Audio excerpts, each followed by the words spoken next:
very rude. Georgie, welcome back, buddy. Thanks for having me, guys. Did you miss it? No, because I don't get invited anymore, so I don't pay attention. I unsubscribed. I'm not even joking. Have you gone on many pods since? I know you do a bunch of cleaning ones here and there. No, I think maybe since I left this podcast, if I've done any other ones, I was on one for the cleaning industry. I don't know. I speak at events and stuff now for my industry, but no podcast. I don't think. Well, what's that? The cleaning and cocktails. Isn't that a podcast? Yeah. Shout out Ricky, the other Ricky. Yeah. The only podcast I get invited to. My guy's named Ricky. But we want to bring you on, chat about pickleball. Obviously, Toronto United. We had a heartbreaking loss, finals, about a month ago now. So I want to get you on, chat about this because it's obviously something that we do together. I don't know how many people know that we do this together, but Georgie and I own a professional pickleball team called Toronto United. So we're going to talk about pickleball. So if you don't like pickleball, you can fuck right off. No, I'm just joking. But if you do like it, oh, Gio, we already got technical difficulties, eh, buddy?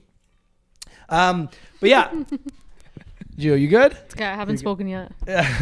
But George, what did you think of this season, 2025 season? Give us your breakdown of it.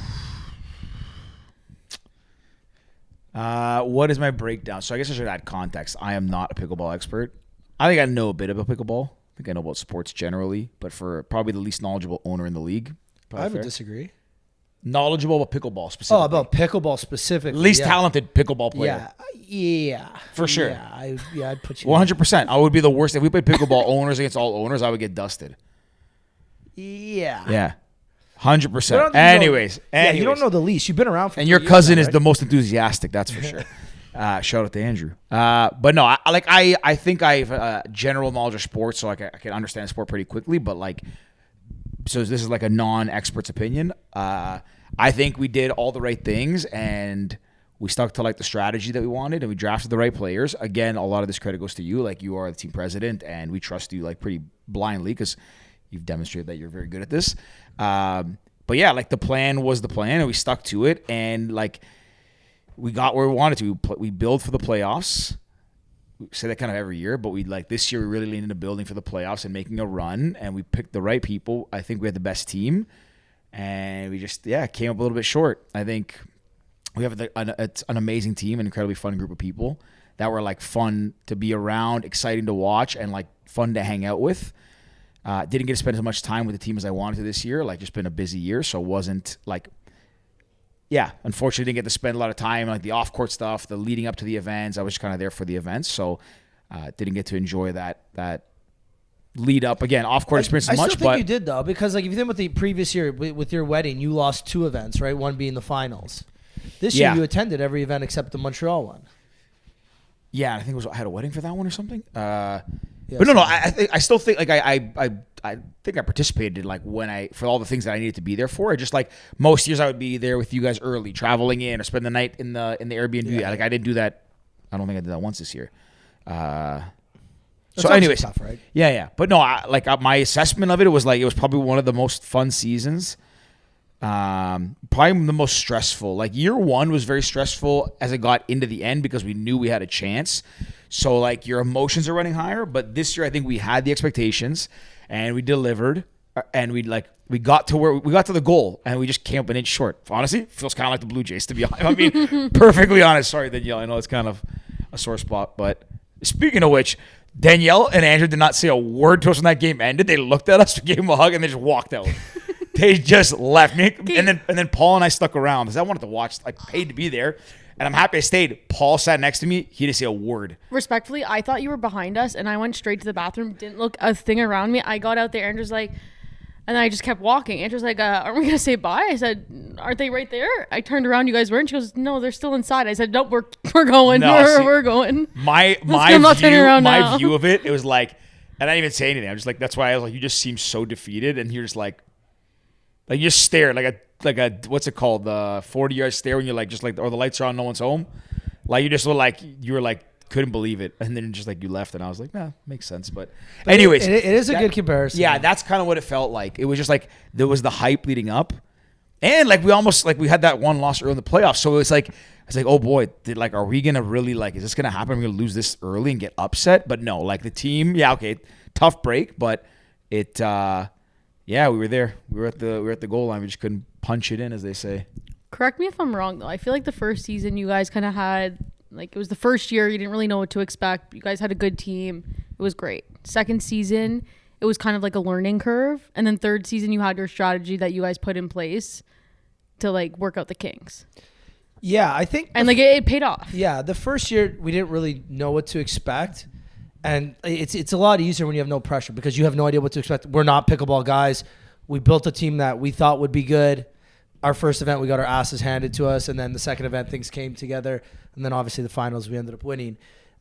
But I think there was no pressure in year one. Year two, there was a lot of pressure just because we had won it all. And we were the only team that kept all of our players. And, you know, you're the team to beat. And we got fucking our asses handed to us. We finished in fifth, I think. Fourth or fifth. Yeah, we got a little unlucky. Like I think we had the right strategy. We had the right strategy. I don't know if you thought like you want to share but you got a little unlucky with like one of our players obviously getting signed and stuff. So, but then this year I think like right from the get go we stuck to our plan. We stuck to our guts, and you know it worked out. We made a trade that I think helped us, and yeah, we just came up short on the fucking finals, and that's how sports goes, right? Just it makes me appreciate how hard it was to win in year one, because like we didn't go the hard route. Like we caught fire, and we walked through the playoffs that year. We didn't even go into one dream breaker that year.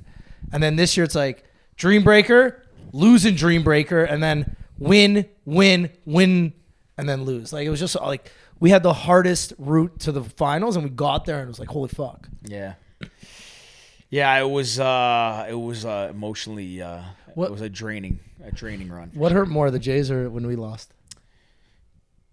Sorry, the Jays. If that's a question, no offense. I mean, I don't own the Jays. Doesn't matter. No, yeah. For me, Toronto United way more than the Jays. So well, just like on the Jays topic, I don't want to talk about it too much. So I don't really care. But I grew up playing baseball. The Jays are probably my favorite.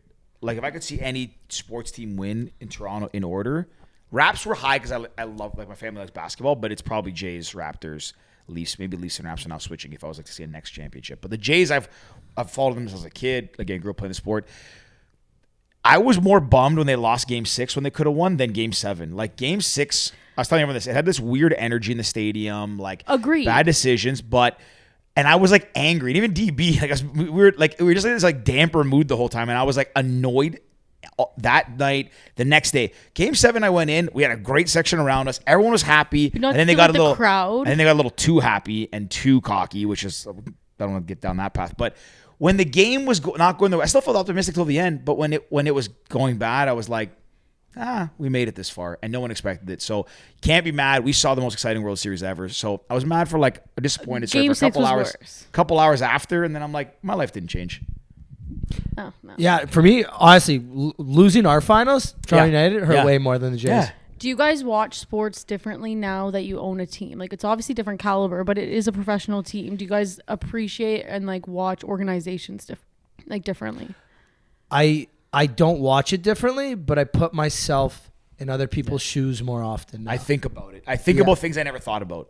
I'm like, I think one of the things I thought about was I'm like we're the GM of a pickleball team. I was like, imagine being the GM of the Jays that just like all these years, like Ross Atkins or whatever, like you got there and like everything came together and you like it's like your career and your livelihood. I'm like, you know, for us, it's a business, but it's like a hobby, side hustle, I guess you call it.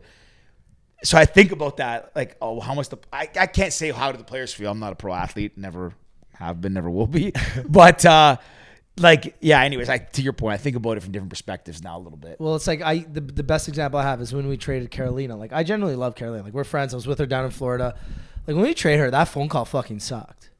Now, again, we do this on such a minor level. Imagine Masai Ujiri trading DeMar DeRozan, the face of the franchise, for 7 years. The guy who's been to the playoffs. Like, this guy was so for the city, and you ship him off because that was the right thing to do for the team. And you're also talking multi-million-dollar contracts versus a couple $100. Yeah. Like, for me now, it's like the one thing that really puts it into perspective is that as like the owners of the team, it's not your job to make any one individual happy. It's your job to do what's best for everybody. So even if you got to piss off one person or if one person's got to hate you, if it's better for all 6 people on the team and for management and ownership, then it has to be done. But I think that sets your mentality apart from a lot of, and again, general managers in sports and owners in sports, because a lot of the times you can see that with specific teams, like the favoritism, but like to be a good manager of a team, you have to look at it from a team perspective. Yeah, you have to.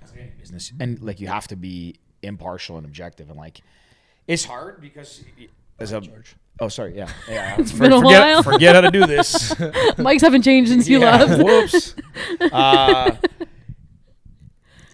Yeah, I think pros like the big level might be different. I can't speak for everyone. I don't know how they all think as individuals, but I like, look at anybody like, look at people that own businesses or as you get older, like not that you don't care about your people, but I think as you get older, your priorities change and you're looking out for your livelihood, your career, your family, and like your legacy in a sense. So, like Ujiri, the example, trading DeRozan must have sucked. And like, he probably knew he was going to be criticized a lot and all that stuff. But do I think he was maybe as emotionally and invested and tied to DeRozan in a sense? I don't know. Like, he's a guy running a team. How much time does he spend, you think, with DeRozan? He's not like the coach of the team. You know what I mean? Whereas, like again, we also don't spend that much time with the pickleball team, but like we hang out with them. We're like sharing Airbnbs with them. Like, so I don't know. Like, yeah, I know. I disagree with you. I think what I felt, it's heightened way more with Ujiri and DeRozan. You think? Yeah, I think they probably had so many dinners together. They travel together as a team all the time. Like with your star player, you're probably spending a lot more time with them than you are, a guy who's on like a G League contract, right? Like I'm even looking at it right now just because Vladdy came out after the Jays lost because Bichette needs a new contract. And he was like, I want to finish out my career with him. Vladdy's going to be a Jays player for the rest of his career. Will the team have enough money to sign him back? 100%. Not even a question.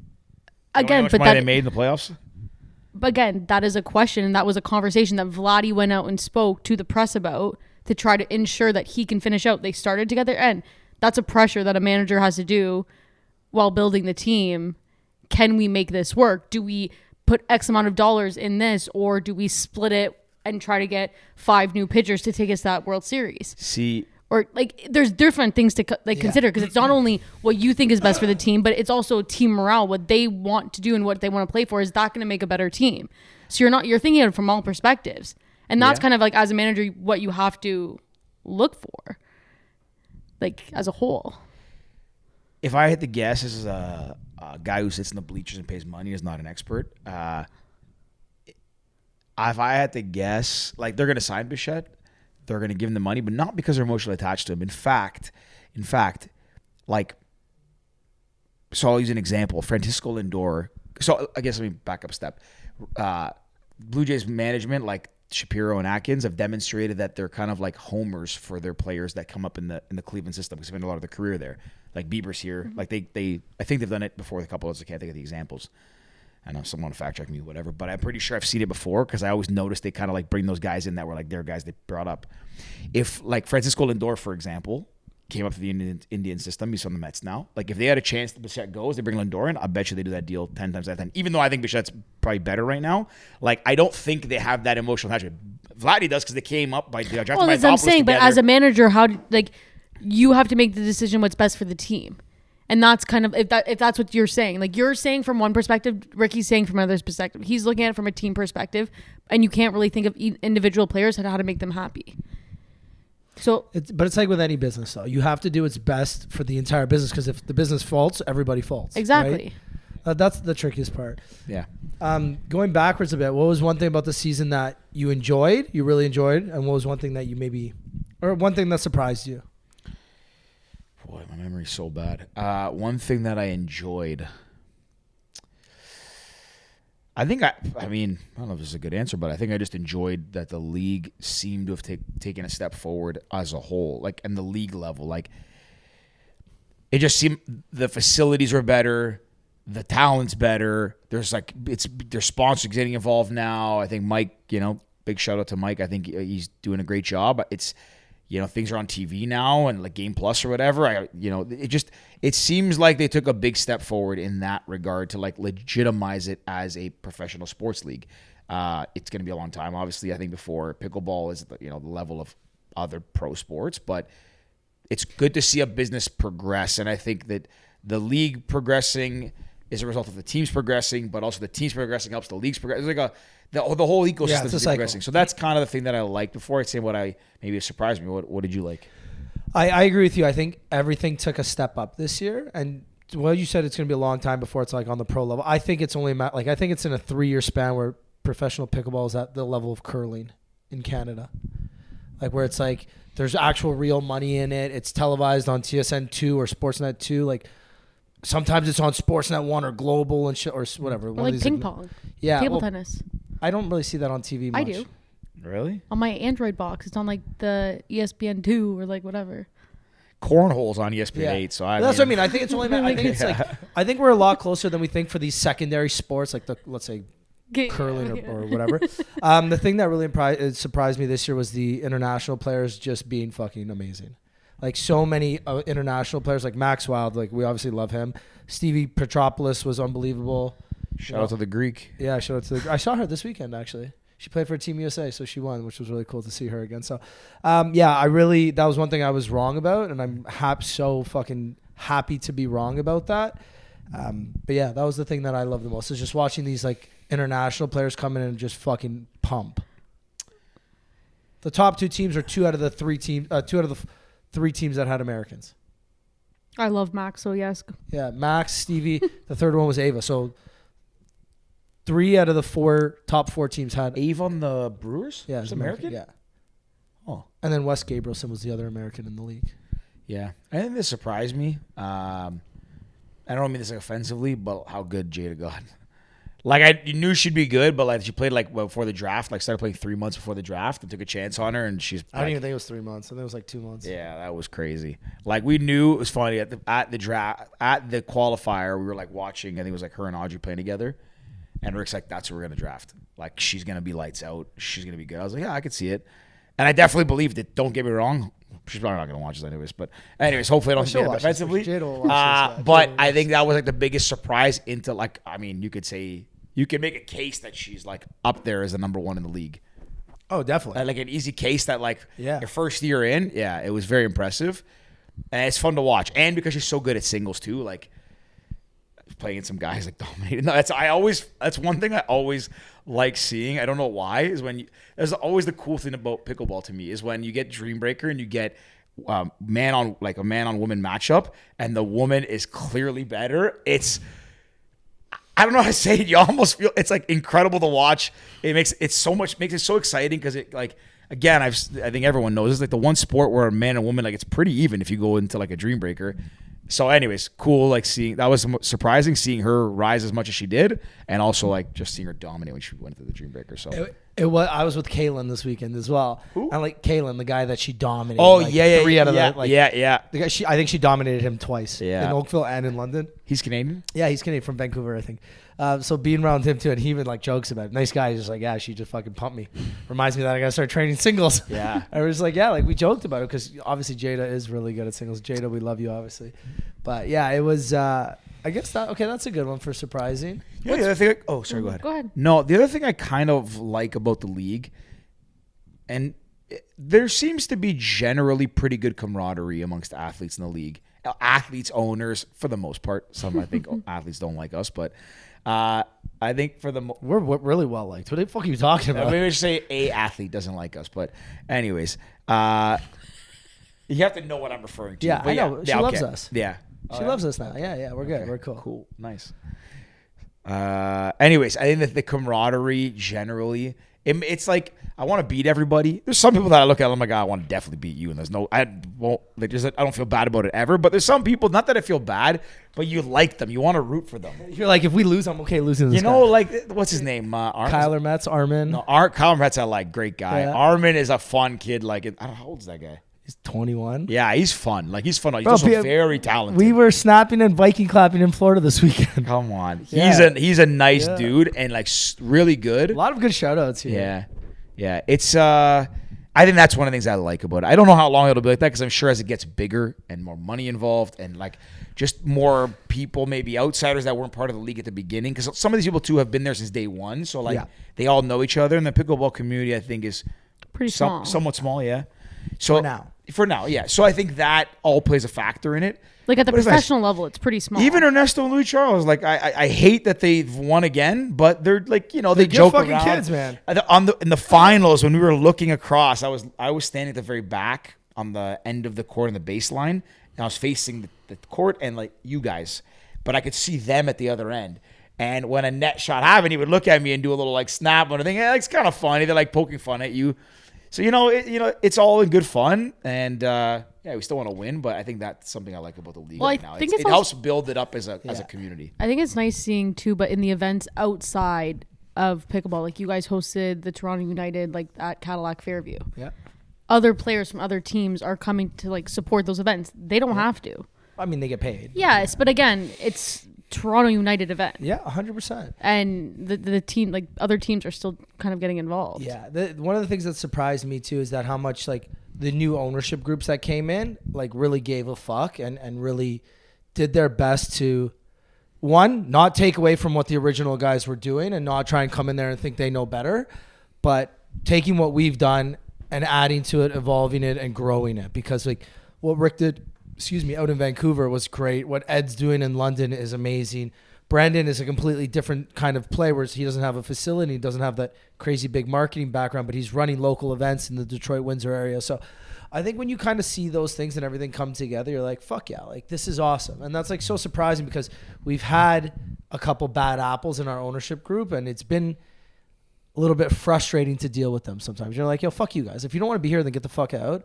But then these new guys that come in, you're like, okay, good. I like you guys. Like our calls are fun now. Like even Chow pisses me off sometimes. I'm like, fuck Chow. Like I'm entertained by you sometimes. Like you write in our group chat 5 minutes before the signing deadline. And he's like, I might have something up my sleeve. Hang on, guys. Wait 5 minutes. I fucking waited 5 minutes. I was like, Chow, what's up? 12:01. He's like, gotcha. I'm like, you motherfucker. Like little stupid shit like that. What's one thing both of you would do differently next season and one thing that you think the organization should do differently? Can't give away a secret. Our organization or CMPL? CMPL. CMPL, one thing they should do different for next year is hire a really good marketing coordinator. Yep. Or even like a mid-level marketing. Should have done that in year one. Yeah, I just think, I got to spend a lot of time with Yui this week and I fucking love the guy. But I just don't think he's the right guy for that specific job. It's just he's the only guy that does it for free. So I see both sides of it. Yeah, respectfully, we need a professional. Yeah, you need someone that's cool. Yui, good job all these years, but we don't need more iPhone panning and zooming and cutting shots with terrible music. And Yui, I hope you watch this, man. Like, if you know what's right for your investment and for the league, you will put your phone down and you will hire somebody. Yeah, that's hire Gio. He's behind the camera.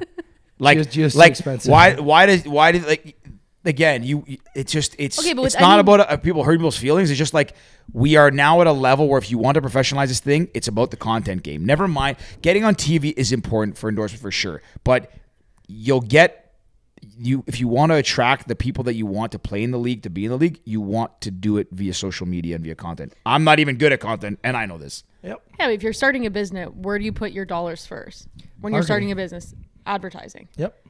If you don't have it in marketing and advertising, if you can't sell something to someone, how is it going to succeed? 100%. So it's like that's kind of maybe like the missing link. Yeah, that's one thing that I for sure next year if I was the league would be doing. On our team, I have no problem saying you don't have to like say something like a secret, but no, it's just something individually what you would do. I will, because I've been telling people too, our 5th and our 6th players that we're going to have on our team this year are going to be more so for the actual team culture, for the events, for the business side of things too. Because as a business owner, yeah, winning on the court is important, but winning off the court is a very close second. You want to be doing events in the community. You want to be growing the sport in your community, getting young kids involved in the sport, and going out there and doing grassroots initiatives in your city. And with our main 3 players not being from Toronto or not living in Toronto, it makes it very difficult. So our 4th player is going to be the best available woman. Our 5th and 6th are the best available from our region, our extended region. Just because, when you do this pickleball in the mall events, like I would love to have 2 or 3 players from Toronto there instead of having 5 players from 5 other teams and none of our own players there. It's just like, so that's my thing. I would do differently or what we're going to do next year. But Georgie, what do you got? I don't have a good answer. No? No. I have spent enough time thinking. I have not spent a lot of time thinking about pickleball since the season ended, so I don't have a good answer of like what I would do differently. See, I didn't think about it for like a week straight, or it's like I didn't even think about pickleball. And then with the Pickleball World Cup happening, I just got right back. Like I'm so fucking into pickleball right now again, especially after this World Cup thing, where it's like all I want to do and all I want to talk about, all I want to work on is pickleball right now. Amazing. You want to do the deck for me? No, that's your job. What did you guys think about like the venue choices this year?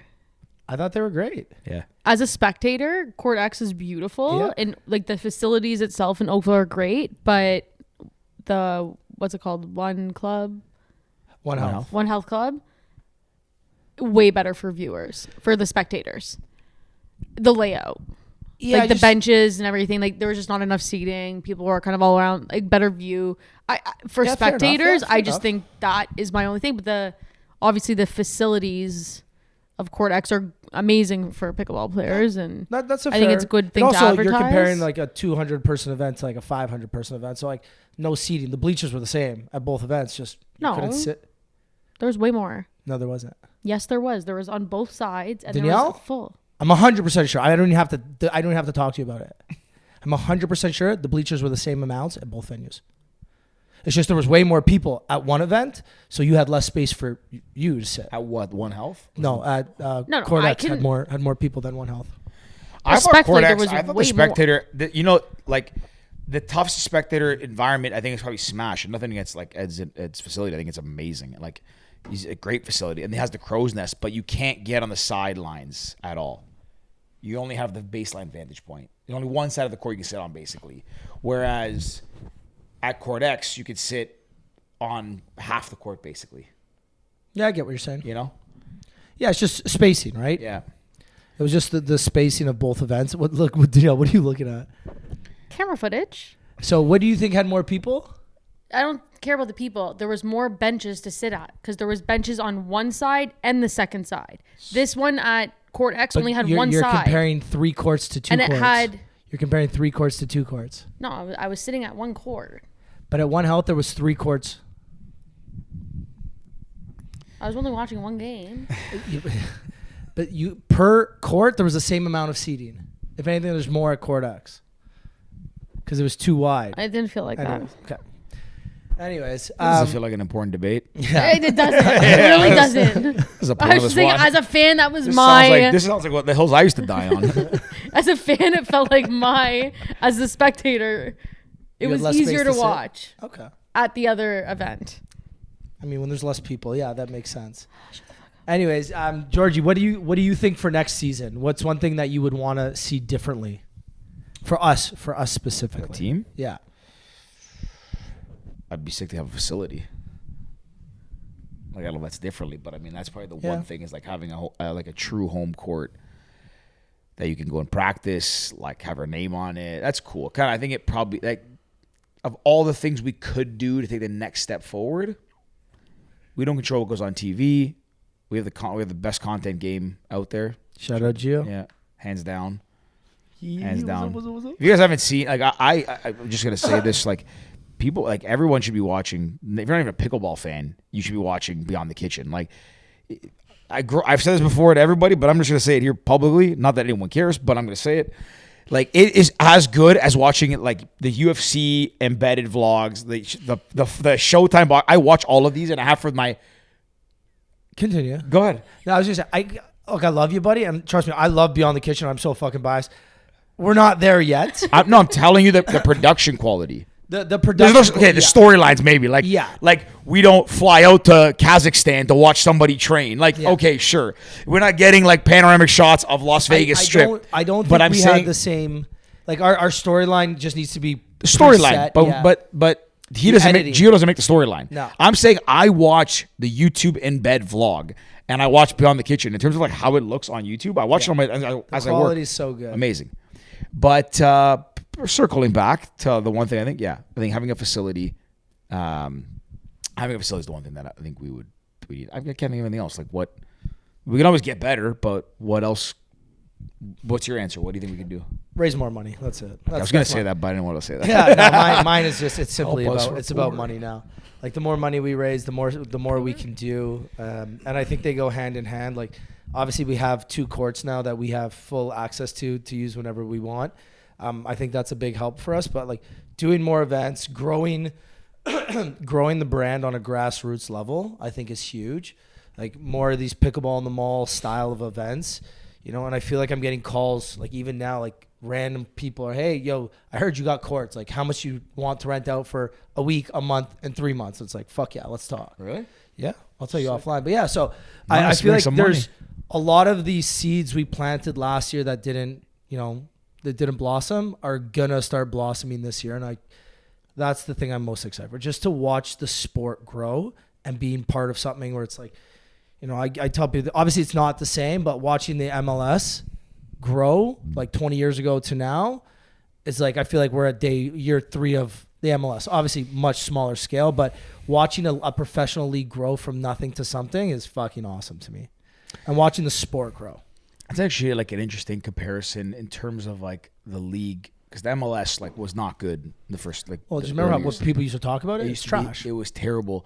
But the thing is, soccer's a global sport, so like the pool of talent is bigger. So, like, Okay, so the MLS when they first started games in Toronto FC, BMO Field probably put in, I don't know, 10,000 people, maybe 8, 10, like an average game. How long do you think it takes before pickleball has that many fans? To 8 to 10,000? Yeah. Like, what does the MLP have at like their big events? They do over the course of the weekend? No, like a day sitting in Any stands. one given day? Main court championship. Yeah, they'll probably do, I don't know, 500,000 people, probably 1,000 people. Sorry, you said 500,000? Yeah, sorry. 500 to 1,000? Oh, is it 500,000? I was like, No, what? 500 to 1,000. Sorry. Okay, Yeah, Formula like- One numbers.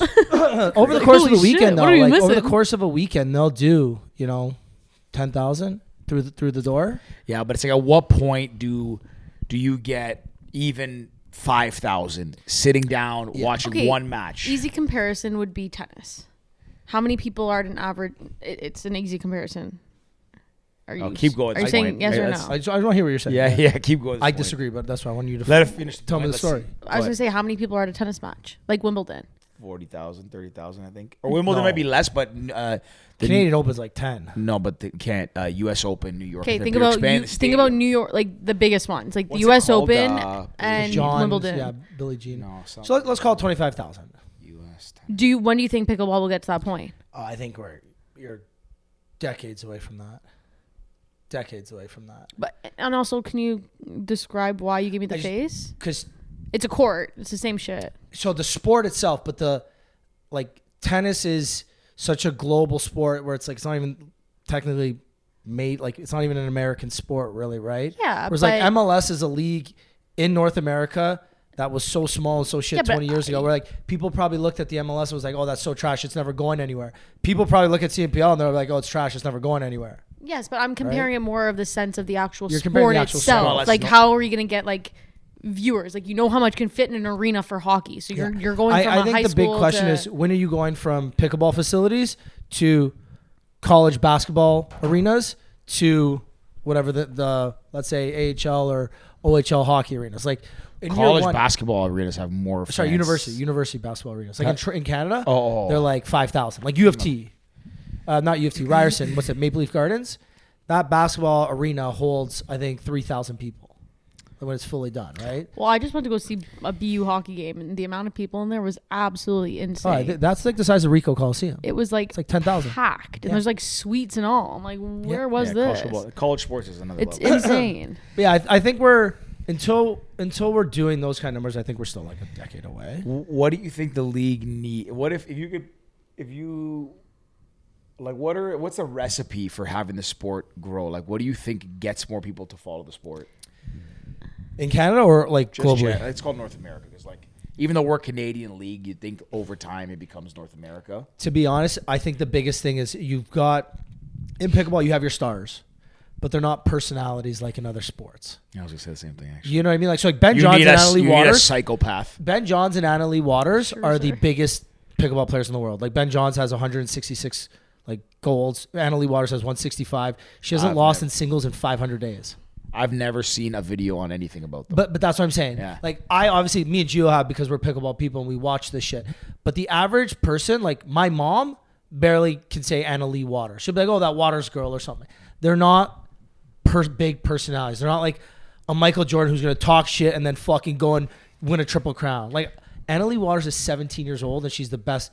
she's historically the best pickleball player of all time. They're not. She's like, not coming out here and fucking talking shit and like doing crazy like Tyson Mike, McGuffin. you need like a Mike Tyson who's a psychopath and is like controversial, or but also good, or a Mayweather who was flashy, just talked a lot of shit. Yeah. Like I'm using boxing comparisons, but even like Tiger, like everybody wanted to watch him. Even if you didn't watch golf, like you knew who he was because he was so dominant. But he was also a personality. he also then had the drama. Like he had the thing where he was like, you know, the red shirts. But like, so I meant more the affairs, but yeah. Pickleball has had Tyson McGuffin. Like 3 years ago, Barstool like covered him. He went viral from like a couple thousand followers to hundreds of thousands of followers between everything. And he was like the most electrifying man in pickleball. Like that was Barstool named him. And then it's just like too many other people came in and started beating him. Now he's like barely a top 10 ranked player. So you need like a star who's also a personality that just comes in and just fucking kicks ass. And I disagree though. It doesn't have to always like be like kind of like the, I'm not saying it's negative, but like the talking shit and type personality. I just think any type of personality that's big and like a star. yeah. Because what are the kids going to look up to? How do you grow a sport? It's like kids looking up to Sidney Crosby. Like he wasn't a talking shit type player, but people looked up to him. I think you need someone that like has that star mentality. Like in tennis, Serena and Venus Williams. Like they were, like, you know what I mean? They had that kind of. Okay, so I'm going to compare back to MLS. David Beckham was huge for MLS, but he was also a fucking pretty boy dating a fucking pop star or married to a pop star, right? Like you need a good showy That's what I'm saying. personality. You need something. Yeah. Yeah, I think the villain people, because people then like, I can't remember who said it or what the quote was, and I'm not gonna try and remember it, but it was like one of the reasons, and maybe we think anchoring to boxing too much, but like the personality thing is there because you can tell the difference between like this generation of boxing versus the last generation. And like the reason Mayweather has the highest pay-per-views of all time, and even like I guess Tyson would sell out arenas, because they were electrifying, but they were like the villain. So like a lot of people liked them because they were so polarizing, but a lot of people wanted to see them get knocked out. A lot of people paid the price of admission to see them lose because they hated them so much. They were like, you know what I mean? And you kind of need, like, you do need somebody who is. Yeah, but I think it's also that's like boxing had.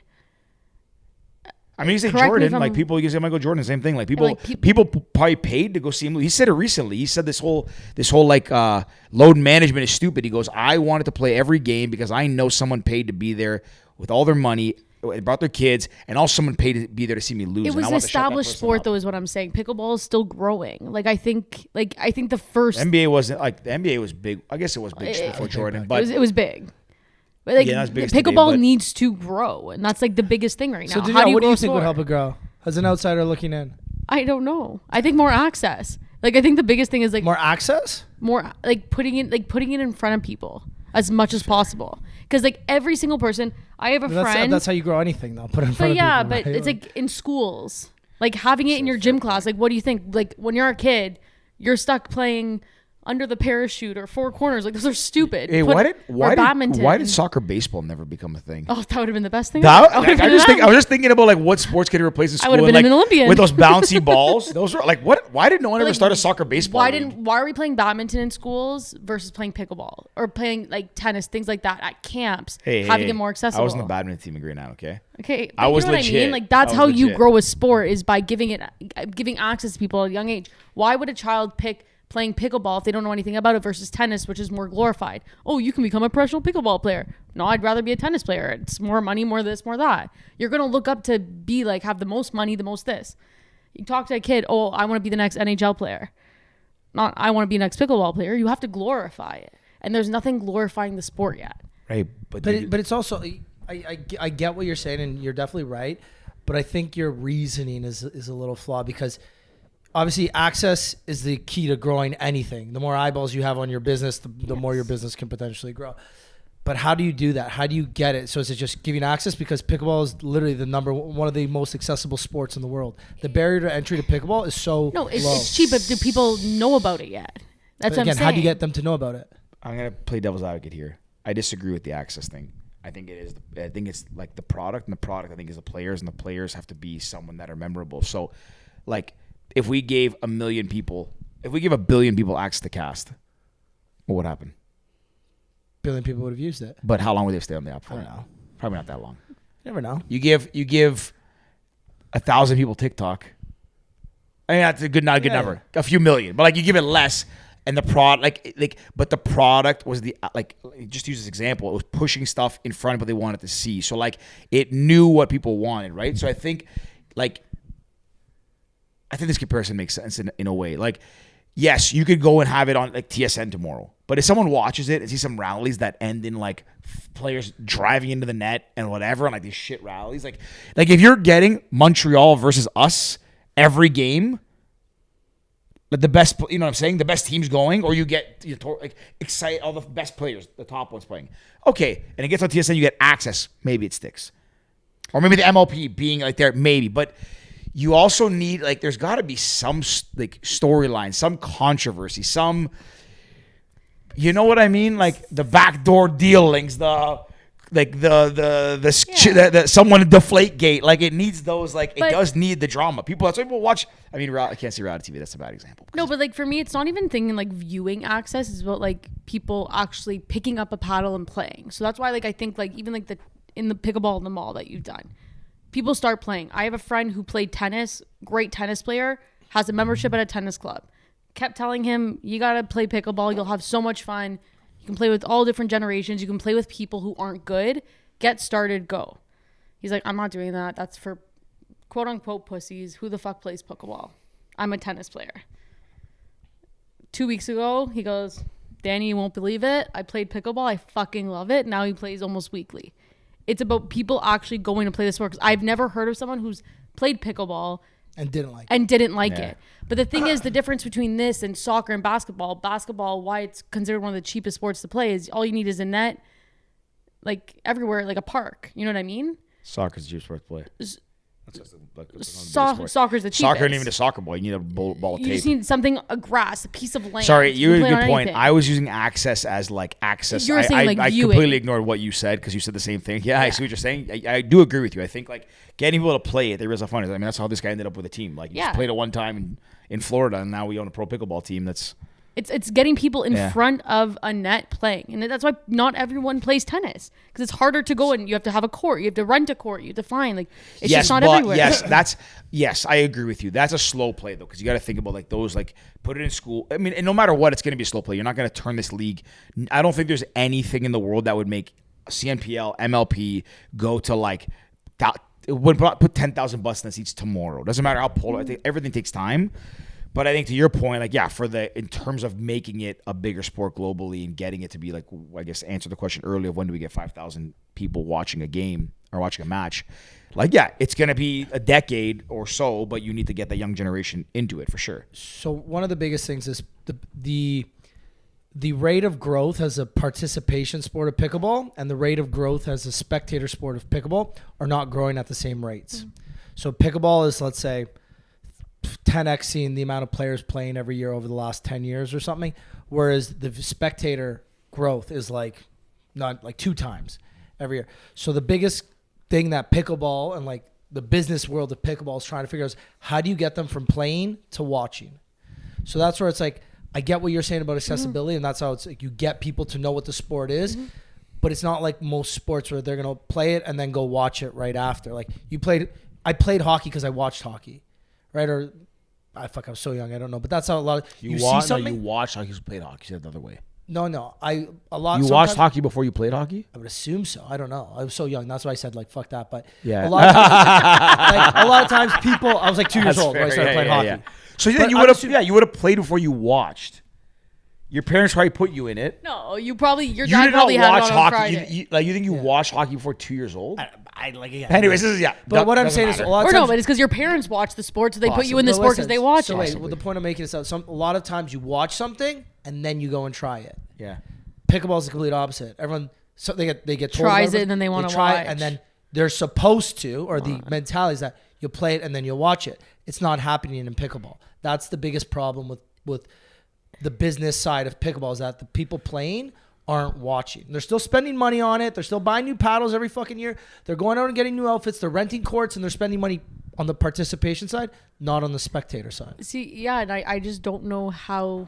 You gotta get. But that's where, like, someone like George is saying, you need a fucking villain. Or not just a villain. Or you need a, like, you also flashy need, like, star. think about it. Like, kids, like, I mean, people today, like, are living on Like any, I mean, do you know what would do it? it? Sounds like it's super obvious and like almost a. Gio's dying to chime in here. Gio, get the fourth mic. It's almost like a lazy answer in a way, but it really is, whether a villain or not. Like something has to make it compelling on social so that people see it and like kids are on it and you like. Again, maybe it's a villain, but like it picks up, and then they're like, "Oh, I like this guy," or "I like," or "This is a team. My team is like Toronto United. Like I'm from Toronto," and it's got to be they get into the sport, and they also can identify, maybe in a sense, identify with the players or the team. Because like I was thinking about this the other day. Wait, hold on, sorry. Before you do that, you know what would take it to the next level? If a pro pickleball player dated like Kim Kardashian. Well, okay, so I was Or, just like, about to say, like, does Annalie Waters have I think a she's dating significant someone other? in the league. But imagine Annalie Waters, a 17-year-old. Why does everybody in pickleball date people in the leagues? Because they're just Because together it's all a the time. small community. They're all That they're all- yeah, you guys want to grow your sport? Start dating outside the league. But that's why, like, What are we doing imagine here? Annalie Waters, Do it for the 17-year-old, plot. 18-year-old well, actually, kid. never mind. Wait, There's some drama people date. We gotta get beyond the kitchen. That's our storyline. But yeah, I got so much to fill you in on too. We should do a storyline. We gotta start just taking the gloves off, exposing the league. Then people are really gonna hate us. No, but then our team will blow up. Oh my so God. Annalie Waters, I'll run imagine around she's with the mic 17. behind How people's many- backs at tournaments. Sorry. Let's just pause this. Well, I'm gonna finish this train of thought. Like, I'm not gonna We say. should have started with this topic. There's storylines probably like there's probably some like let's call it juicy storylines. I hate reality TV, but that's like the term people use. There's probably some that you could show, and there's a Greek saying, you salt it up a little bit. You salt the story up. My dad's good at that. His stories change every time he tells them. You salt it up a little bit and you stretch it a little bit. Like say with F1, like Drive to Survive.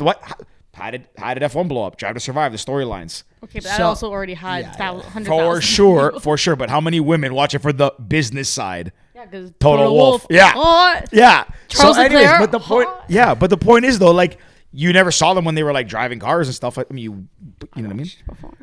But anyways, the point is, maybe that's what we got to do. Maybe we got to like start peeking behind the curtain. There is a little lot bit. of drama. There is, yeah, and a lot of it is like public knowledge to those in the pickleball space, but it's not out there yet. Like, Yeah, to, so like, do the we, average is that person. the angle? Is that what the team needs next year? Maybe I change my answer. So maybe my new answer is Gio's got to start exposing people. but like, imagine He's got one to of set up mics around their facility and I'll catch help you, everything. Gio. I Imagine love if- doing this kind of shit. Imagine if one of the like Annalie Waters, a 17-year-old like cute little girl, starts dating who's the biggest 19-year-old guy in the world right now? Timothy Chalamet. Or no. Timothy Chalamet. Yeah. He's 27. How old is he? Sorry, he's 27 dating Kylie Jenner. Let's do a different person. Help us out, Timothy. But okay. Okay, no, but even He's just saying 27? Yeah, like even just saying Oscar Piastri, an F1 driver. He's one of the, like, everyone knows him globally. That'd Those be guys, massive. I have don't no know. idea who I that don't guy know is. what this girl looks like, but every F1 driver, like I'm pretty sure they just go to Monaco and date supermodels. Yeah. But let's say I don't saying. watch. I don't know. I'm just saying that's what I. But let's say imagine. one of these like pickleball players went and dated a A-list celebrity. That's what you fucking need. Because then they're on TMZ, then they're on the front page of People's, then they're at the Met Gala. How many fucking pickleball players have ever been to the Met Gala? You'll be the first one probably. I'm not even a your- fucking player. That's the problem. Yeah, Like, with your luck. but you know what I'm saying? Like, how many pickleball players are seen on the field at F1? Like Salt Bay at fucking World Cup. Yeah, but that guy did it. That guy. But, but that again, guy's career's over. Yeah, but again, there's like, still has that's not why his restaurants. career's over. But yeah, like there's so There's many. many reasons, but Yeah, exactly. But like, imagine if you had some like, you had a star, like, there's so many of them are former tennis players that like played at Wimbledon She and. could be like America's sweetheart. I'm just thinking about her because she's the only one I know. Yeah, but think about any like how many America's sweethearts made it super Doesn't fucking matter. famous. Well, that's what we're talking about. Tons. Like, she could be the one that, like, it could just, these are a lot of what ifs. Yeah, let's make it happen. I know, that's how do what we I like, think. how do we like, These are not logical. I These are think lottery that- tickets. You don't need a lottery ticket. You gotta, like, it's just like the real answer is like slow, steady growth. I guess that's all we need. But that's what's currently happening, Yeah, right? yeah.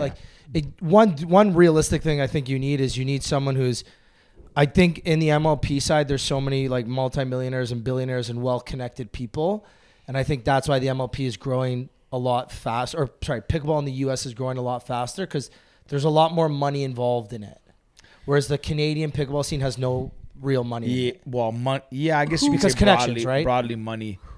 who would you say I, the biggest celebrity is involved in pickleball in the States? Drew Brees, like Oh. who's actually seriously involved. Oh, he is like. He owns a paddle company. He owns part of a paddle company. He owns part of a team. He does charity pickleball events all the time. You Wow. think he's bigger than Tom? Isn't Tom Brady on the team? Yeah, but he's not like as involved, right? Like most people don't know Tom Brady on the team. Like Drew Brees plays pickleball at the rec center like every day. Do you remember Almost Monday? Were Yeah. you with Almost Monday or was it Yeah. Danny? George. George, remember Almost Monday, the kids from San Diego? Yeah. So they're in town this week, or Come whatever, on, they're in look town at Saturday. They messaged me like, hey man, like, know you're huge into pickleball. We've been playing a whole bunch on tour. Like, do you know where I can play this weekend? Like, we'd love to have you at the show, and if you want to be our fourth, you can come play with us. I'm like, you guys are fucking awesome. Yeah, here's where you go and play. Those guys are sick. But They're like, so how fucking funny is that? They're very talented. Yeah, they're playing a history on Saturday if you want to go. I can't, but if you want to go, you guys want to go, I'll set you guys up. We all went to the show. Yeah. All 4 of us with Becca. Didn't we go to Danforth Music Hall too? Or was I with No, we went Sammy? to the show and then Yeah, I went with Sammy. that's when I you think. broke my sunglasses. Yeah, at Velvet Underground. Yeah. I remember that. Bought you new ones though, so it's okay. That was good though. I fucking love that. Yeah. That was a good chat. I had a whole bunch of other pickleball related questions. Now I can't remember any of them. Anyways, let's switch off topic a bit. We still have a little bit of time. Georgie, fill us in on life. You're working 2 jobs, about to have a kid. Jesus. I'm tired. Yeah, I'm tired. Well, I mean, just like, you know what I mean? For the people, there are still some of the original listeners that probably want to know what the fuck you're up to these days. It's Yeah. been 2 years since you've been on. Yeah. Well, let me ask you guys, like, how do you guys like genuinely like? You guys have been doing this. How many episodes you guys have recorded so far? We're at 335, 330, 335. 3:35. George, when did you leave? Do you Around still- 150? I don't even know. Maybe. I don't Give or remember when. take. Long time ago now. Probably a couple years now. It's at least 2 years because I was. Do you stopped when we were do you like still on- enjoy it as much as you used to at the I beginning? love this part. Like this, I fucking love. Just like I love sitting sitting down with friends, with strangers, getting to know people.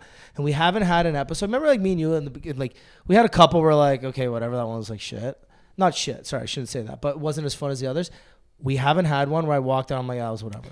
I know that every single time I'm having a bad day or if I'm miserable, like even like Ricky said, like my mood before was shit. I know that as soon as I sit on this couch and when I'm done here, I'll feel better. You turn on, you start shooting the shit. Like sometimes it takes a little bit. Like even this episode took like 5-10 minutes to get going. Yeah. But I love this part. I fucking hate having to post on social media and doing all the other. Mind you, I don't edit anymore because Gio does it, thank God. Danny's in charge of clips. I'm in charge of guests. So I love the sitting down and like, or that feeling when you get a good guest.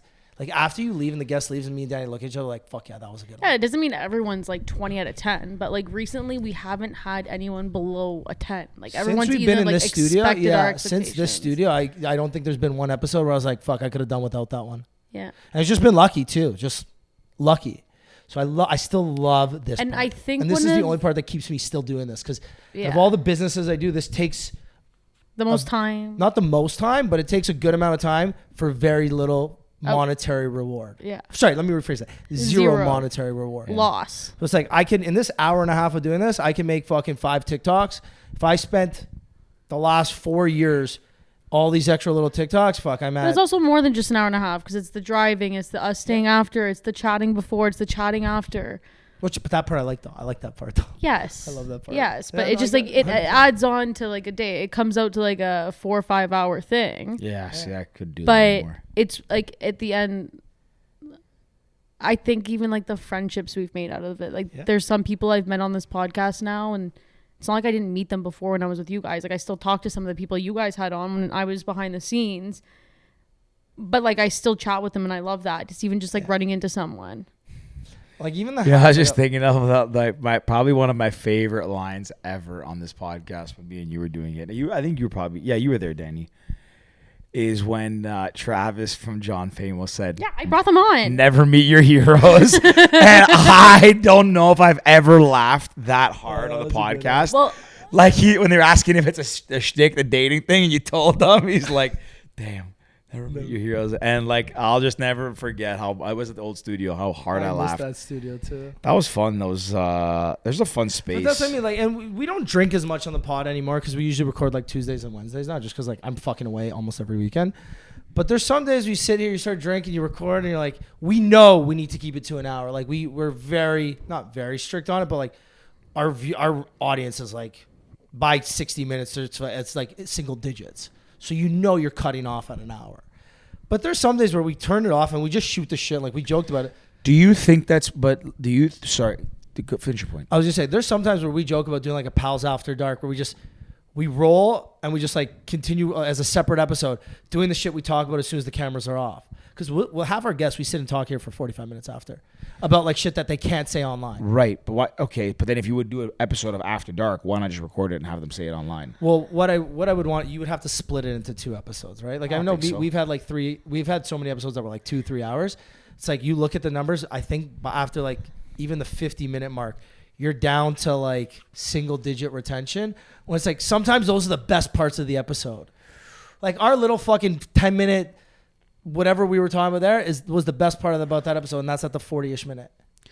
Right? But do you think, but let me ask you though, like, can you say conclusively it's because that's the only bandwidth they have to listen to? Or do you find that, I haven't listened so I can't say, but do you find that maybe the conversation starts slow and don't capture them enough so they fall off quicker? Do you think that maybe by the end you're kind of like filling time so they drop off quicker? Like if you went for, if you talked about something compelling and you're talking about stuff that's like, again, like salacious and like whatever, people probably listen. I think it's very different for every episode. Some of them it's like a slower start, but statistically in the podcast space, it's the 45 to 60 minute mark. Yeah. We even go over that, but like I personally don't listen to podcasts that are much longer than that too, because it's the length of my drive, and that's fair. Yeah. I'll never put a podcast back on. Oh, I do. But sometimes. like there is statistic. The only one I will is if like I personally do not like Alex Cooper. Sorry to everyone who does. I just find her interviewing now. No way. They're going to be so furious. Good thing you apologized. I don't want to get canceled ever. No wonder people don't find you guys controversial. You apologize for saying you don't like Alex Cooper. I don't know who that is. No, but I get what you're saying. But I used to love the way she interviewed people, but then now I find like she's acting when she interviews people. Do I still listen to the podcast because she had Kim Kardashian on? 1,000%. I don't remember the last time I listened to a full podcast, start to finish. Oh, I do every day. Every Tuesday, Giggly Squad. What's that? And it's reality TV. 2 girls they were on Summer House. Now they're just friends. They don't talk reality TV. They just talk pop culture and like they just joke around. Okay, that's another thing. Like, how will you guys keep doing this if we don't make any money, we don't make any money. If you don't make any money or like fame or anything, how much longer do you keep doing this for? I will keep doing this podcast until I literally have, like, I actually have zero time. And then, like, I think I'll do this till I have kids. We talked about this though. Is one thing we did this summer, especially, is we took the pressure off a bit. Yeah. Which we can't always. But it also helped our relationship with the podcast. But and our relationship, mine and yours. Our friendship in general. But I think it also helped us continue wanting to do the podcast. So it's like, if we missed a week because you fucked up or I fucked up, okay, let's just pick back up and keep going instead of like getting mad, getting delayed again, doing this and that. Or like, putting out shit. Or putting out bullshit because like I feel like that's a lot of time. You just put out bullshit just to kind of fill in the gaps, and it's not worth it. It wasn't even bullshit. I think part of the problem was like we were editing ourselves, and some days you record and you're dead tired and you got to edit it because we edit here. So there'd be times where like Danielle would edit it and I would listen to it in the car the next day, and I'm like, this is fucking trash. Like I can't hear the guest speaking. Like did we even do it properly? So I'd snap on her. And then she rightfully so was like, yo, fuck, like I'm other slumped, times he just wouldn't release the episode. Yeah. And I'm like, where the fuck? He goes, I left my laptop at the airport. Yeah. And or she would be like, yeah, I didn't have time to edit it. Then I'd get mad that we didn't. So this summer we were like, okay, it's not the end of the world if we don't release. But yeah, to answer your question, like ideally in a perfect world, we get a sponsor, we outsource all fucking editing, like every fucking thing. And we kind of do half of it right now with Gio. But just even the social media posting, the editing clips and like all that shit, like outsource fucking everything. Because this part is still so much fucking fun. Yeah. And when you get a DM back from like a solid C-list celebrity that's down to come on, I'm like, fuck yeah, that was awesome. I still get fucking excited. I get more excited for a good episode of this that pays $0 than I do for getting a sick brand deal that pays also, like 20. like recently we just got a couple emails about people listening to a podcast we just did wanting to reach out and get other of their clients on. Yeah. I'm like, oh, that's kind of rewarding. Like them being like, oh, we listened to this. We like this episode. Can I get my client on? Yeah. And like in Pickleball World Cup, I touched you because I wanted your time. Oh, sorry. I was like, Pickleball World Cup. Some girl came up listen to me. Listen to me. Wait, some girl it's came just up funny because I'm just the one interviewing you guys right now. See, the girl that came up to me, she's like, oh my God, Ricky, like, hey, so nice to meet you. Can I get a picture with you? I'm like, yeah, sure. Like, so we took a picture. And she's like, oh my God, like, I've been following your stuff since like the podcast early days. Like, I know like 2020. And I'm like, what? Oh, did she mention my name? So she said, She I was did. following when George used to be on it. Then I dipped off for a bit and I recently got back on about a year ago and I love She it. dipped off when I left? She's back, baby. Yeah, she did for a while. But you hear that? Thank you, whoever you are. Thank you for listening. But it was, I appreciate and then you. Get you. a message from like a random person. Like I really love what you said on that episode. I'm like, what the fuck? Like people actually do. Like again, we don't do crazy numbers, but it's still fucking fun. So yeah, but back because now we are nearing that point where nobody's listening anymore. But and no one's listening to my part. We're also rambling to each other now, like we always do. What are you up to these days? Obviously, you're at Impact. You're taking control. You're the president. You're working at Brightco. You're doing a lot of shit. But That's basically what I'm doing. Well, no, but dive a little bit deeper into it. Obviously, you had a big transition at Impact. You're now the boss. Yeah, it's funny. Like for a guy who like I'm very happy where I am in my life, and like I dreamed of. I honestly like if someone told me when I was 18 I'd be here at this age, I would have been like not like I'm like rolling in dough and I've made it where I want to make it, but like I'm doing everything I want to be doing. I'd be like super happy. But it's funny now that I'm here, like I don't like talking about myself. I think maybe I'm just tired today. Sorry. Because I feel like I think you're just tired today. I actually think you're just tired because there's some days when you call me. There's some days where I call, for sure there's some days, And but you're like, just like I'm like, you good, man? You're like, yeah, I just have to get that off my chest. what do you mean, like venting and stuff like that? Not venting. Like I don't want to call it venting, but you need to tell someone like some exciting stuff, but also like the worries too, because you worry about a lot of stuff. 100%. You're a big, massive hypochondria. So you'll tell me like the exciting things that are happening, but then also the worry part that you have about it. But then you're also super excited. Then you're like step back to worry. Then you're a very 2 steps forward, 1 step back kind of guy. Fair. Or 1 step back, 2 steps forward kind of guy. That's accurate. Yeah. But yeah, I know. So if you're tired, no big deal. But yeah, you're doing No. some cool shit. I like, yeah, I don't know. I didn't come on here to like talk about what I'm doing. I guess I thought we were talking about pickleball, but yeah, I mean, this is what people are like. Listen, I run. People will draw off here. I run a commercial cleaning company. Like, and guys, if you've ever seen George out, he will always wear his Impact sweater. always. I'm very proud of the company that we have. And then you're Very working proud at of my Brightco business. too, tech startup in the commercial cleaning space. Yeah. So, yeah, I guess I haven't been on here since then. After our failed social media adventure with Cast, it's funny. I think my memories. I also have a memory of a goldfish, and I have revisionist history where I changed what I said or did back in the day. Like, I'm pretty sure I said when Cast was done, I would never go back into tech. Yeah. I think. But also while I was at Cast, I would never go back to Impact. Yeah, you 100% said Yeah, that too. so then I went back to You know what's Impact. funny? I remember exactly where we were. on the driving on the RV. What city were we in? I don't remember. It's just me and you. I think. TCU. No. 100%. Yeah, I don't remember exactly. I where. remember we had just left because we walked the frat row, and then I thought we were in the RV though, driving. So we were. So we walked it. We got in the RV. I we was were driving, I think. You were driving. I wasn't even in the passenger. I was kind of just like hanging standing out around behind. the middle. Yeah. And you're like, man, I love this. Like, even if this doesn't work out, I'm not going back to Impact. I'm like, are you sure about that? And you're like, I was like, yeah, I swear to God, I'm not going back. I was very sure. You know, somebody died when he said that. Yeah. When he went back to Impact. You see the memes where it's like some guy saying, fuck, another one of my boys swore on my life.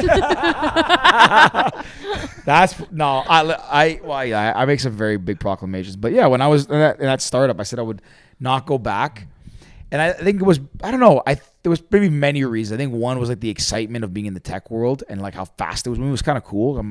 I like to move quickly, and I thought that it fit my personality, I guess, and my working style. But then obviously too, like working with family can be tough. I love my family. Like we're incredibly close, always have been. But like you go through these periods sometimes. And I think probably I would guess every family business endures it at some point where some are always rocky road. Some are like in a small blip. Some are periods. Some happen here and there. Our family, we're not perfect. Like there was a time where I was like, you know what? I don't have to report to anybody. I don't have to worry about people's feel. I mean, well, I guess in a sense, like I still work with my best friends, but like it just felt different. It felt like I could just be who I've always wanted to be in a sense and not worry. And also being like a second generation owner, you get worried about maybe. Am I gonna fuck this up? Not so much am I gonna fuck this up. I don't often think that. Not that I think I'm like the best at what I do, but I just don't often get like, am I gonna implode this thing? Usually it's like, I'm gonna lose this client, but like I don't think it's gonna be like, oh, it's all falling from the sky's falling down. But it's like I don't feel necessarily I can be who I want to be and say what I want to say sometimes because maybe the position I'm in, maybe because of my family, maybe because of the industry. I don't know. So anyways, I think if I recall, those are all those reasons probably around that time I was thinking like, oh, I'm never going back. But then when like we really started, things got hard in the tech world. I'm like, this is hard. Like tech startups are hard. And there's a lot of things that went bad. We've talked about this in the past, so I'm not going to talk about them again. And then when it kind of ended and I said, you know what? Maybe I'm not looking at this the right way and I'm going to pass up on a great opportunity. So went back and just like went head down and probably worked. I think Cast helped me also grow up and like understand how hard it is to build something, like go from like zero to something. Maybe respect my dad way more. I've always respected my dad, but maybe respect him a lot more for what he did, raising like 3 kids, building something to where it got to. And so anyways, I worked super, super, super, super hard, I think. And then, then an opportunity came up where I met these guys and they're building technology like vertical SaaS for the janitorial space. And I basically said to them, like, long story short, I said, let me give you some money, let me invest. And they're like, we don't want your money. We've raised like money from tier 1 VCs. And like, I'm like, who? And they mentioned the names. And I was like, oh, those are legit. And they told me how much there is. And I'm like, oh yeah, I can't give you that much. And then I just thought about it and I was like, wow, I'm like, these guys are going to change this industry. And I was like, I have to be part of this somehow. And then that's maybe like the last thing of like when I went back to Impact, something that I realized, like I told a story to somebody recently, maybe yesterday at dinner or something. Like my whole life, like growing up, like I never had to start a business. Like I never no matter what the business that I'm going to be pursuing at Impact, like I didn't start from zero. I didn't have to do every job, even though I was put in all the jobs to earn and learn the business. Like I wasn't the guy like stripping and wax with my dad in the middle of the night, then going to work in the day. So like I was like, am I going to be a master of this craft? Because I didn't have to start from nothing. And it's always been in the back of my mind, like what am I going to be the master of? Am I going to be the master of anything or jack of all trades? So I've always been kind of a jack of all trades. It's a long story. Anyways, when this came about and I like the opportunity came, they don't have money, I was like, you know what? Maybe I can offer something here. Maybe I do have experience. And I said, hey, why don't I work with you guys? And I'll just put sweat equity in. And then they said, why would you want to do that? You run a pretty big cleaning company. Like nobody wants, like you don't report to anybody. Why don't you come report to us? And I was like, this is cool. You guys are very smart. It's kind of scary. Why not? And got interviewed and all this stuff. And then I kind of saw maybe a bit of validation in like what I maybe like deep down wanted, which I didn't know that I wanted, but then kind of thought about was like, oh, maybe I am a master of this thing and I'm pretty good at it. I know a lot of it. I can bring value. So that could bring that there. I get a little bit of exposure back to tech, which I really liked, but I'm not in the driver's seat per se, having to like talk to investors. I have to grow the business. I have to have the vision and the product because that shit is hard. And I was like, I can just do what I do best and be like a contributor and do what you do best in that space. Yeah. Like I've always wanted to be like the person in charge and not report to anybody. But like if you're really good at something, which I think I'm pretty good at, talking about cleaning, dealing with other owners and like talking about software, like the intersection here. So like the role that I'm in with Brightgo and like consulting for them heading up the growth team, like really fits what I'm good at. And I get validation from it every day in a sense. Not that I need to be like people telling me you're amazing at this, but it feels good to know that like I am uniquely cut out for this role. I'm sure other people could do it too. I'm not like a special snowflake, but I do think I have some unique skills that make me very well suited to be doing it. You are special. Thank you, Danny. So anyways, that's my little story of what I'm doing today. So besides running my family's 1,100 person cleaning company, which is pretty awesome and cool to say. Kith socks. Oh yeah, I don't know. Rich. I don't really like Kith. There's the only thing I have from them. Actually, in fact, I don't want to say it. I could never mind. Becca got you a sweater from Kith, like one of her first Christmas gifts. Well, how dare you say that in a water bottle? I don't want to say it, but basically, I had an opportunity to do business with them, and they kind of did me dirty. So I am kind of like not a fan. Okay, we're anti-Kith now. Yeah. I'm anti-Kith. You know what? I'm not gonna apologize to anybody. Like, I don't really care. George, I did want to say one thing that I noticed this weekend. So Pickleball World Cup. So in pickleball, in my whole experience in pickleball, I've always been in control. I've always been the boss, we've always been in control. This was the first time in pro pickleball where I was not in control, and it was so fucking nice. But it was so nice being told what to do by somebody before else. Going that you want to be in more control next year? I do because you still do? Because I watched it and I know that I can make it a little bit better, or I can implement exactly what we did with Toronto United into that, and it's basically the exact same thing. But it was so fucking refreshing. Nobody asked me, hey, what time we on? What court we on? Nobody said, hey, who we playing against? What the lines? Like I was there to watch. I got fucking hammered on Saturday. I was the loudest person in that fucking building, just cheering on. I was making up my own chants. I had so much fucking fun not being in control. And it was, because again, it's the first time I've ever not been in control in pickleball. And it was so refreshing. It was so fucking nice. So you both learned one thing this year, not being in control. Sometimes it's a fucking blow. I still prefer it. Like, I definitely still prefer it. Same. But there is a lot of pressure when you're like the bigger this. There's like, pros and cons. There's pros and cons. Yeah. I Pros like and the cons. pressure, but yeah. I like being in control too. Yeah. But you know, it's one thing even on your and we'll end it on this too. When you spoke to your family business, like you'll never have to see like the highs and the lows as much as your father, and same with my father. I don't want to say panic, but when I see things are going a little bit slow, I'm like, we need to get work. We need to do this. My dad and my uncle are like, Ricky, chill. Don't worry. We will weather the storm. We'll go by. We've seen this over the last 48 years. We've seen this 48 fucking times. It comes and goes. We've seen this 20 times. Just stay the course. You'll get there. Don't panic. Don't try and buy whatever cheap work or do this or that. Stay the course and you'll get there. And I'm like, I panic. Not panic, but I get a little antsy. And I'm like, yo, like, we can't do this. We got to put food on the table for these guys. We got to keep these guys busy or else we're going to lose them. We got to generate revenue for this equipment or else we're going to have tough times making payments. But it's like, no, stay the course and you'll get there. Yeah, I don't know. I don't get, I think, nervous in that sense. I mean, for momentary blips, yes. Like when you lose a client. Yeah, but even losing a client these days, so as a company, we have a pretty incredible retention rate for our industry, like in 97%. This year might be, we started this fiscal year, August 1, losing a couple like big clients, or like not big clients, still have a client, but a couple properties that went to RFP. And I was more mad at the way some things were handled, but not that we lost them, because I was like, just go work harder and bring more in. Like, it's business. We clean these buildings for like 7-8 years. I never want to lose, obviously, but that doesn't bother me as much. Yeah, I mean, I always definitely worry about the bad. You know me probably better than most people do. Like, I am a worrier 100%. And there's days where I worry more. Like, if I'm like in the mood like today where I'm tired and not really in it, like it's something, or like a day like today, I probably care a little bit less. If it's a day where things are moving like fast and I'm like really caught up and don't have to think about it, then yeah, I get flustered. But anyways, it's not really important right now. But yeah, I don't know if my little story made sense before. I don't think about it. But anyways, that's what I'm up to these days. It did. Last big thing, any very exciting news coming up in the next, I don't know, maybe 10-ish days, 7 to 10 days. Less. It's funny. Rick asked me outside. He's like, "Hey, what's anything big and exciting?" No. I said, George, you excited? He's like, I'm kind of tired. I'm like, I'm talking about the baby, idiot. I'm like, isn't it coming in like a week? No, he's like, I'm like, what? He's like, not something I'm talking about. I'm like, what are you talking about? He's like, yeah, what's happening in like 2 weeks' time? I was like, oh, yeah, I'm having less than 2 weeks. Yeah, George is having a little baby. Yeah, a little baby girl. I am very excited. I actually am very excited. Baby girl. Sound super excited. Yeah. Is the nursery ready?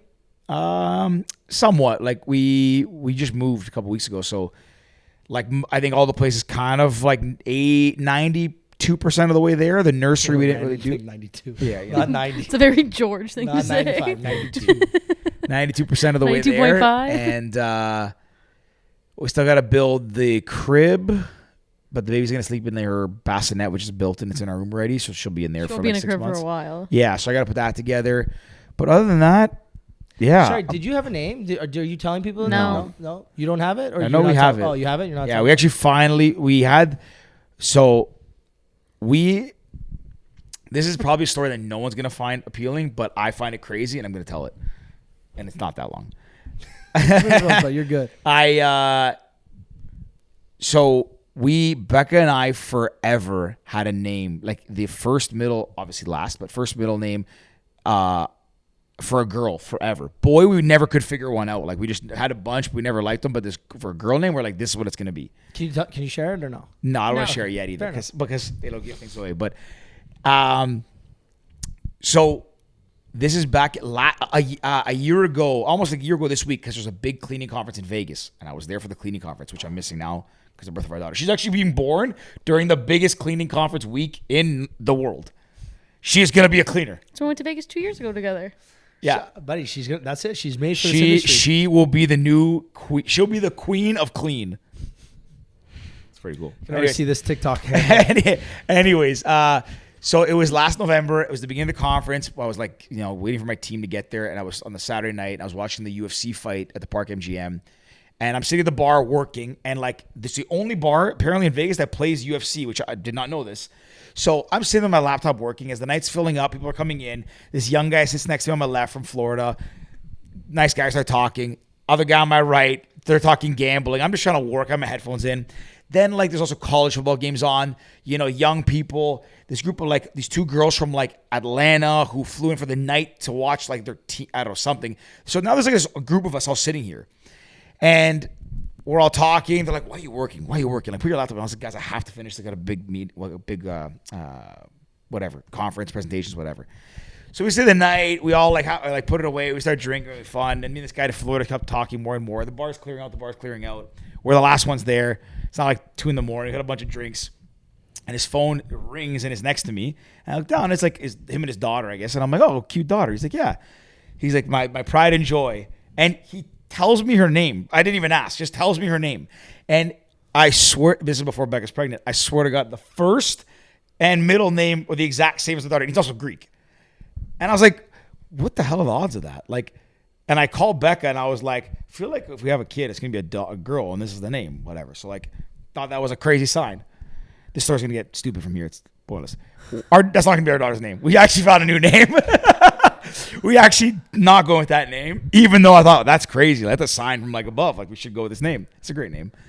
But yeah, we have a new name. We finally picked it. We had the first name for a while, but now we've finalized. We were debating between 2 middle names and we couldn't figure it out. And they're almost like very similar, but very coy and vague story and probably pointless, but No, buddy, it's not pointless at all. It's You have a little baby exciting. girl in fucking a week. yeah. That's awesome, man. Really happy for you. Congrats to you and Becca. Thank you. And your whole families, both your families. You're happy for both our families. Yes, Yeah, yes. congrats to both yes. your families, right? That's very exciting. Yeah. Yeah, a lot of changes. I was talking to Becca today. I was like, she was like, we were chatting about her and like whatever. And there was a moment I was like, I think I have to I feel like I'm going into labor. Like I was like, I feel like I have to get ready for this pregnancy. She goes, yeah, it's your baby too. I said, Becca, I'm really not ready for this. Can you hold on just a bit longer? Girls are Like I hilarious. cannot I don't know imagine if how Ricky you're feeling. would ever say, "Oh, this is my baby too." Becca's I already not my that. buddies. Fuck yeah, congrats, bro. Like, I'm so happy for you. Yeah. Send me a picture. Yeah, Becca, yeah, that's yeah. me. Yeah, it's Danielle, the most dramatic person alive. You know what's nice actually about our new place? all of us. One of the things I'm probably most excited about was we moved. This is probably one of the. I'm definitely excited for the kid. Don't take this away, but probably one of the best things that we did recently is like we moved and we only moved to like a condo that's slightly bigger, but it's not a loft anymore, and it like just feels way bigger, and we can actually we have room to host now. We have like a dinner table and all this stuff. So I'm actually really excited to like have like house parties and stuff again. Like you know, got a baby, like dinner parties. You know what I mean? Yeah. Yeah. So I'm really excited. So anyways, you guys will get How invited at happy some is point. it? How happy is Becca to have a door? It's amazing. I can watch TV now. Like I don't stay up that late, but I can watch TV and she can go to bed. And it's not like, hey, turn it down there. And also, I sleep way better here. I don't know. I love the loft. I love like the place. It was where the podcast started, but I'm kind of happy that chapter's like closed now and we're in this new space. On to a new place, Yeah. new chapter. My commute to work sucks, but It's okay. It's yeah. okay. Georgie, thank you for coming on, buddy. It's been a while. It's always nice to catch up, shoot the shit. Thanks for having me. No, pleasure. Georgie, if people want to find out more about you, what you're doing, where can they go? How can they find you? His TikTok. Oh yeah, hit me up on TikTok at BootsalisG. Did you have Bootsalis before? No, on Instagram I have Bootsalis. I have on Instagram, YouTube, LinkedIn. I'm at Bootsalis. Follow me on LinkedIn. That's the good stuff. At Bootsalis, and then TikTok is at BootsalisG. All right, give Georgie a follow, give Danielle a follow, give myself a follow. And if you like this, share with a friend. Stay tuned because we will have, I don't even know who's next after this one. Anyways, We'll let stay you tuned, know. share with a friend. And we will see you guys next week. Bye. Peace.